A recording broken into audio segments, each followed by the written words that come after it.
عظمای شاخ شکستم، یه آفتابه تو دستم. چرا آفتابه؟ مثل من شاسیش کجه.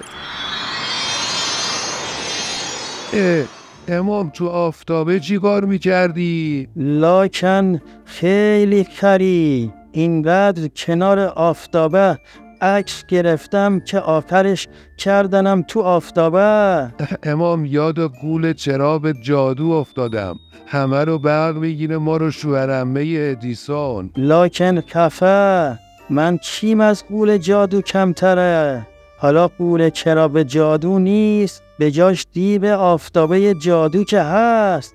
یالا 2 تا آرزو کن ببینم. اما کل دنیا رو برام بگیر، بشم ولی امر کل جهان. ای خاک بر سرت علی گدا، اگه میتونستم کل دنیا رو برای خودم میگرفتم. ندیدی به چه زهر خوردنی افتادم؟